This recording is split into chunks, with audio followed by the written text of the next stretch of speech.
सरांनी इथे आमंत्रित केले. माझं नाव वैदेही सावंत आहे आणि आपली संस्था आहे चक्रदेवी सोशल फाउंडेशन. तर या संस्थेमार्फत मी आपल्या जिल्ह्यामध्ये आणि विशेषतः संगमेश्वर तालुक्यामध्ये महिलांसोबत आणि बालकांसोबत काम करते. आपल्या संस्थेचे मुख्य उद्देश आहेत आणि महिला आणि बालक या घटकांबरोबर आपल्याला त्यांना पुढे घेऊन जाण्यासाठी जे जे करता येईल ते सगळे प्रयत्न आपली संस्था करत असते. आणि मी स्वतः यशदा म्हणून एक शासनाची दुसरी एक संस्था आहे. माझं नाव कळलं तुम्हाला सगळ्यांना. आता मी तुमची ओळख नाही करू शकत, आपल्याला वेळेचं बंधन आहे, तर मी तुमच्या प्रत्येकाचं नाव घेतलं. तर माझी संस्था जशी आहे तशी एक यशदा नावाची शासनाची संस्था आहे. ती पुण्याला तिचं सेंटर आहे आणि तिथे जाऊन आमच्यासारखे महाराष्ट्रातले जे प्रशिक्षक आहेत ते तिथे जाऊन ट्रेनिंग घेतात आणि परत येऊन आपल्या जिल्ह्यामध्ये ट्रेनिंग घेतात. तर त्याची मी गरिबी निर्मूलन म्हणून एक घटक आहे, त्याची मी स्टेट मास्टर ट्रेनर. आपल्या जिल्ह्यातले जे लोकप्रति हा झाला आनंद. अजून आपुलका ते प्रेमामध्ये चालू, ते प्रेमामध्ये आपुलकी माया हे सगळं प्रेम. भावना जरा काय काय सांगताय? प्रेम, राग, अजून दुःख, आनंद,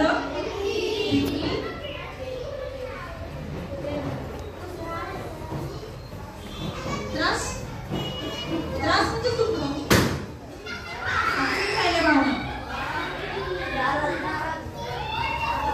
नैराश्य म्हणजे दुःख, मला दुःखात आलं. एखाद्याबद्दलचा द्वेष, मद, मत्सर, काम सुद्धा भावना, अशा सगळ्या भावना. आणि या भावनांवर आपल्याला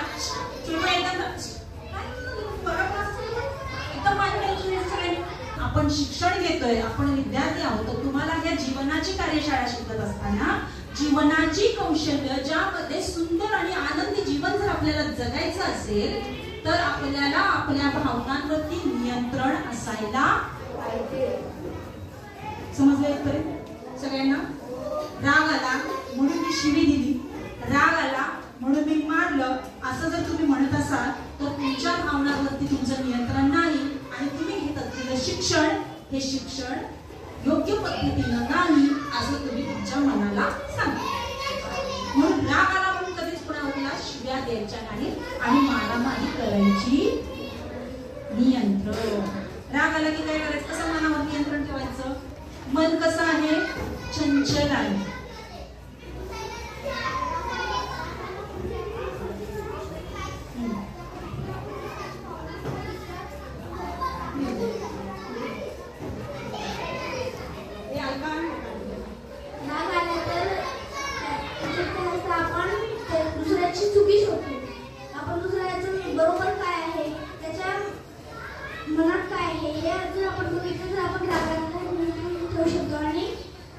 स्वतःला शांत ठेवण्याचा प्रयत्न करावा, कारण राग आला म्हणजे आपण स्वतःची लढाई करून घेतो. दुसऱ्याचा काही फायदा किंवा नुकसान नसतो, आपल्याला नुकसान नसतो.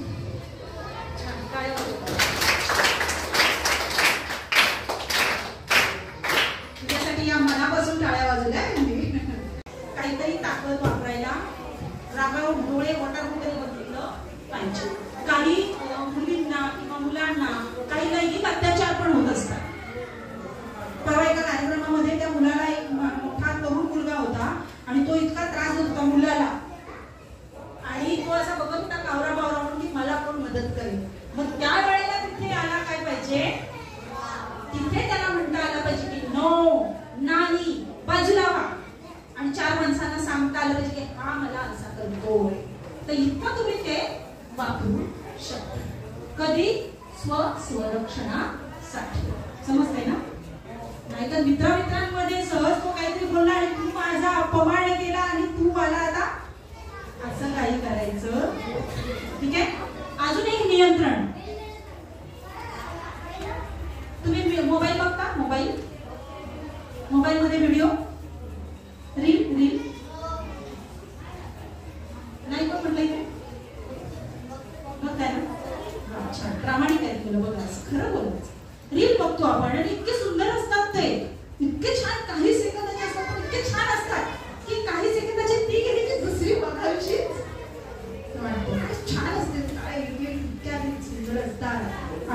एक गेली की दुसरी गेली की तिसरी कंटिन्यू ते चक्र काय असतं चालूच असतं आणि अर्धा तास कधी झाला 1 तास कधी झाला आपल्यालाच कळत इतकं छान रील असतं.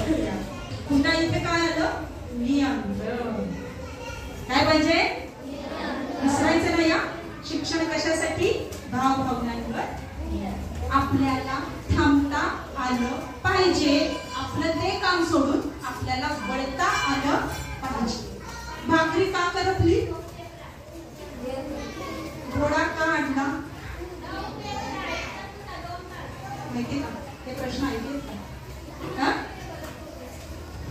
नाही प्रश्न ऐकले. भाकरी का करपली नाही बघते मी भाकरीकडे माझा पूर्ण लक्ष भाकरीकडेच आहे पण भाकरी करत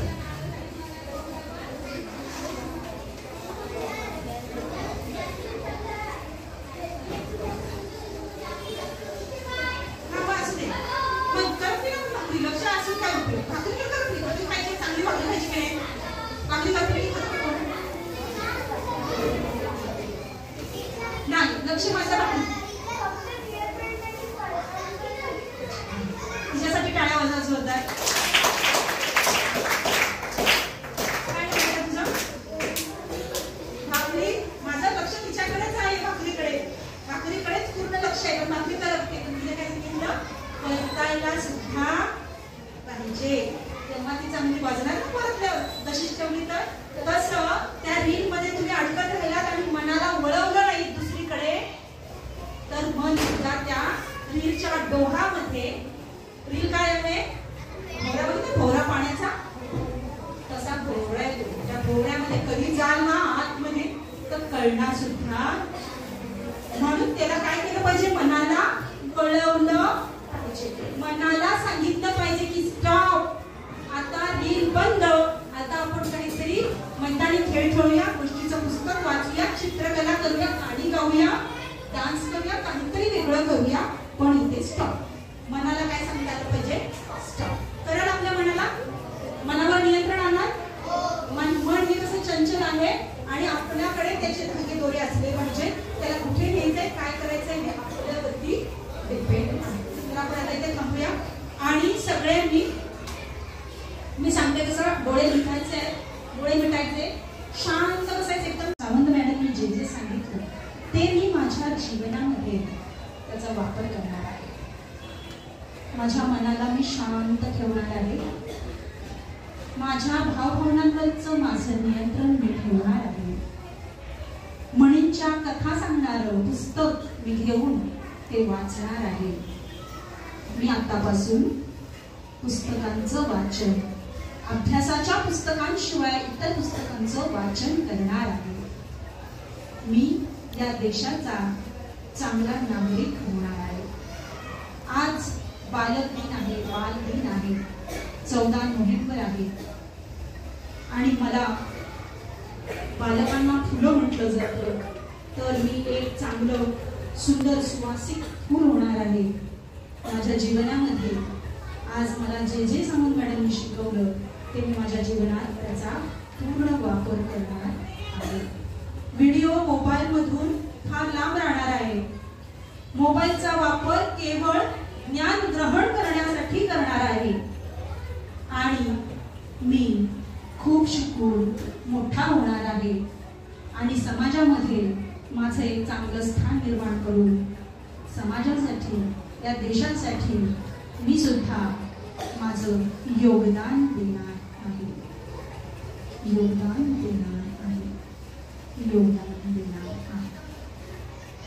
छान डोळे उघडा. छान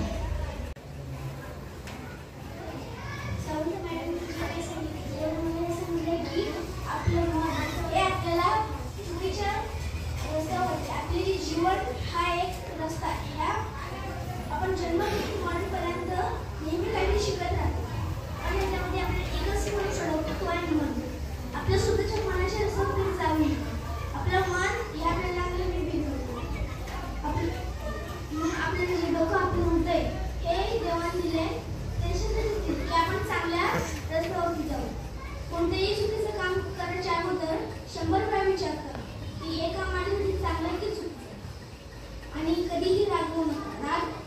म्हणजे स्वतःचा शंका, स्वतःच्या डोक्याची शंका.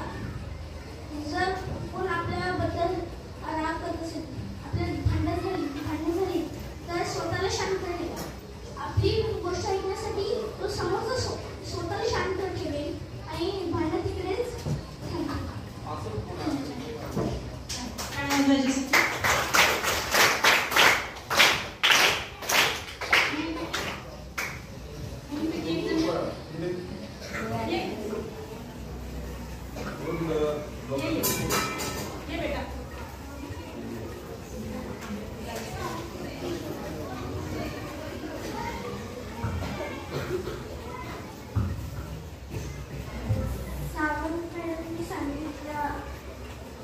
सांगितल्याप्रमाणे आपण रागावरती नियंत्रण ठेवलं पाहिजे. राग आपण केला तर आपल्याच शरीराला आपल्याला त्रास होणार आहे.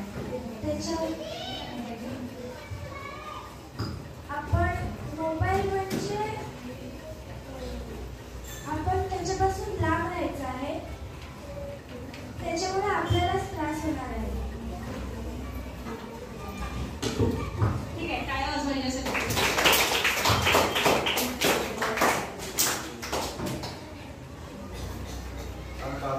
निमित्तानं आपण अल्पवेळामध्ये कार्यशाळेचं आयोजन केलं आणि आयोजन करत असताना आपल्या हातात आणि आपल्याला सातत्याने कुठेही आपल्या उपयोगी पडणाऱ्या वैद्यकीय प्रवासी फोन केला आपल्या थोडंसं आपल्या वेळात आपल्यामध्ये तुमच्याशी 2 वर्ष त्यावर आपण 2 कौशल्य प्रत्येक कौशल्य आपल्याला आत्मसात करायला पाहिजे. असं सांगणं वाईट काय याचाही अर्थबोध मला मिळते. अनेक उदाहरणातून गणितचं पुस्तक वाचता गणितचा म्हणजे याला अर्थबोध होतो. आपलं लक्ष देतो की प्रत्येक मनी पाठीमागे एक मोठा अर्थ लपला आहे. तो अर्थ समजून गेला आणि त्या पद्धतीने आपल्या जीवनाची दिशा ठरवणे महत्वाचं आहे. यासाठी त्यांनी खूप अगदी अल्पशा वेळा